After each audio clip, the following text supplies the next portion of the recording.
ನಮ್ ಕೃಷ್ಣಾತಿಯರ ಇರ್ತಕ್ಕಂತ ಆಗ್ತಕ್ಕಂತ ಅನ್ಯಾಯದ ವಿರುದ್ಧ ಪ್ರತಿಭಟನೆ ಮಾಡಿ ಸರ್ಕಾರಕ್ಕೆ ಎಚ್ಚರಿಕೆ ಗಂಟೆ ಕೊಡ್ಬೇಕನ್ನುವಂತ ಉದ್ದೇಶ ಇಟ್ಕೊಂಡು ಈ ಸಂತ್ರಸ್ತರ ಹೋರಾಟ ಸಮಿತಿಯಲ್ಲಿ ಭಾಗವಹಿಸಿ ನೇತೃತ್ವ ವಹಿಸಿದಂತ ನಮ್ಮ ನಿಮ್ಮೆಲ್ಲ ಅಚ್ಚುಮೆಚ್ಚಿನ ನಾಯಕರು, ಆತ್ಮೀಯರು, ಹಿರಿಯರು, ಹಿಂದಿನ ಸಚಿವರಾದಂತ ಅಜಯ್ ಕುಮಾರ್ ಸರ್ನಾಯಕ್ ಸಾಹೇಬ್ರವರೇ, ಈಗ ಎಲ್ಲ ಚಿರಪರಿಚಿತರು, ಈ ಹೋರಾಟ ಸಂಬಂಧ ಸಾಕಷ್ಟು ನಿರಂತರವಾಗಿ ನ್ಯಾಯ ಒದಗಿಸಿಕೊಟ್ಟಂತ ವಾಸನ್ ಕಾಕ ಅವರ ಪುತ್ರರಾದಂತ ಮುತ್ತು ದೇಸಾಯಿ ಅವರೇ, ಇವತ್ತು ಈ ಕಾರ್ಯಕ್ರಮದಲ್ಲಿ ಭಾಗವಹಿಸಿದಂತ ಎರಡೂ ಜಿಲ್ಲೆ ಎಲ್ಲ ನನ್ನ ಆದರಣೀಯ ಹಿರಿಯರೇ ಹಾಗೂ ಸಂತ್ರಸ್ತ ಬಂಧುಗಳೇ, ಈಗಾಗಲೇ ಎಲ್ಲರೂ ತಮ್ಮ ವಿಚಾರಗಳನ್ನೆಲ್ಲರೂ ವ್ಯಕ್ತಪಡಿಸಿದಾರೆ.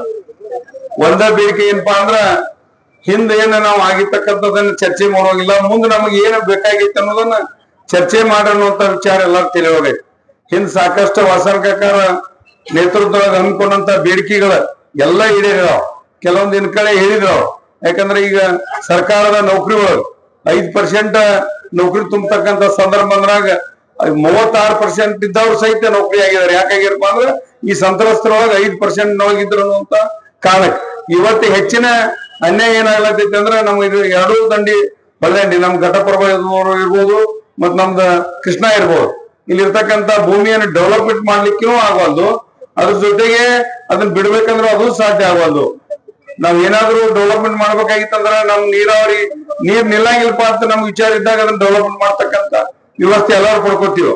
ಅಕಸ್ಮಾತ್ ಭೂಮಿ ನಮ್ಗೆ ಕೊಟ್ಟರು ಅಂದ್ರೆ ನಾವು ಹೊರಗು ಎಲ್ಲರೂ ಡೆವಲಪ್ಮೆಂಟ್ ಆಗ್ಬೇಕನ್ನುವಂತ ಎಷ್ಟೋ ಮಂದಿ ಕೆಲವೊಂದು 10-20% ಮಾತ್ರ ಜನ ತಮ್ಮ ಬೇರೆ ಬೇರೆ ವ್ಯವಸ್ಥೆ ಮಾಡ್ಕೊಂಡಿದ್ದಾರೆ. 80% ಜನ ಇನ್ನೂ ನಿರ್ಗತಿಕರದಾರ.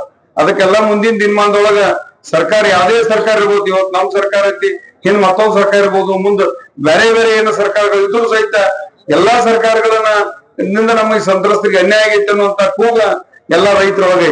ಅದಕ್ಕೆ ಮುಂದಿನ ದಿನಮಾನದೊಳಗ ಹಂಗ ಆಗ್ಬಾರ್ದು ಅನ್ನುವಂತ ವಿಚಾರ ಇಟ್ಕೊಂಡು ಹೋರಾಟ ಮಾಡದೇ ಹೋದ್ರ ನಮ್ಗೆ ನ್ಯಾಯ ಸಿಗುದಿಲ್ಲ ಅನ್ನುವಂತ ವಿಚಾರ ಇಟ್ಕೊಂಡು ಇವತ್ತ ನಾವು ಹೋರಾಟವನ್ನು ಕೈಗೊಂಡಿದ. ಸುಮಾರು 2-3-4 ವರ್ಷ ಇವತ್ತ ಹೋರಾಟ ನಿಂತಿತ್ತು.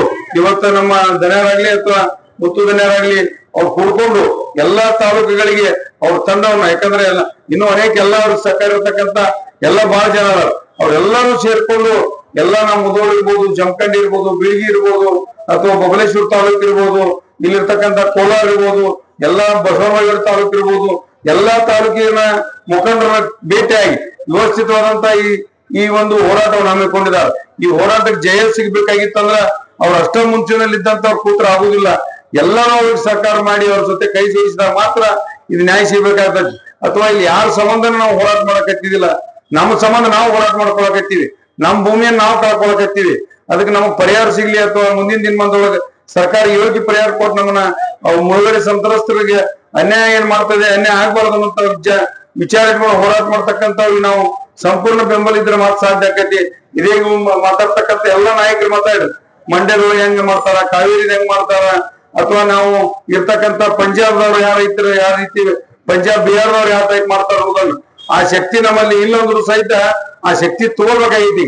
ತಗೊಂಡಾಗ ಮಾತ್ರ ನಾವು ಇದ್ರೊಳಗೆ ಸಕ್ಸಸ್ ಆಗ್ಲಿಕ್ಕೆ ಸಾಧ್ಯತೆ ಅನ್ನುವಂತ ವಿಚಾರ ಇಟ್ಕೊಂಡು ಹೋಗಿ ಇವತ್ತೇನ ನೇತೃತ್ವ ವಹಿಸಿದಂತ ಇಬ್ರು ನಮ್ ದನಿಯರಿಗೆ ನಾವೆಲ್ಲ ಇರ್ತಕ್ಕಂಥ ಎಲ್ಲರೂ ಅವ್ರ ಜೊತೆ ಇನ್ನ ಬಹಳ ಜನ ನಮ್ ಕೊರಡೆ ಇರ್ಬೋದು, ಪಾಟೀಲ್ ಇರ್ಬೋದು, ST ಪಾಟೀಲ್ ಇರ್ಬೋದು, ಅಂತರ್ಗೊಂಡವ್ರು ಇರ್ಬೋದು, ಇನ್ನು ಅನೇಕ ನಮ್ಮ ಯುವಕರು ಇರ್ಬೋದು, ಎಲ್ಲರೂ ಸಹಿತ ಅವ್ರಿಗೆಲ್ಲರೂ ಇನ್ನ ಒಂದ್ 10-20 ಮಂದಿ ಮುನ್ಸಿನೊಳಗ ಅವ್ರ ಜೊತೆ ನಾವು ಎಲ್ಲ ಇರೋದು ಅನ್ನುವಂತ ಮಾತನ್ನ ಇರೋದ್ರ ಜೊತೆಗೆ ಇನ್ನೊಬ್ಬರ ಸಂಬಂಧ ಹೋರಾಟ ಅಲ್ಲ, ನಮ್ಮ ಸಂಬಂಧ ನಮ್ಮ ಹೋರಾಟ ಜೊತೆಲಿ ಈ ಸಂದರ್ಭವಾಗಿ ಒಂದೆರಡು ವಿಚಾರನ ಹಂಚ್ಕೊಳ್ಳಿಕ್ಕೆ ಅವಕಾಶ ಮಾಡಿಕೊಟ್ಟಂತ ಹೋರಾಟ ಸಮಿತಿ ಎಲ್ಲ ನನ್ನ ಪದಾಧಿಕಾರಿಗಳಿಗೂ ಇಬ್ಬರು ನಾಯಕರಿಗೆ ವಂದಿಸಿ ನಾನು 2 ಮಾತು ಮುಗಿಸ್ತಾ ಇದ್ದೀನಿ.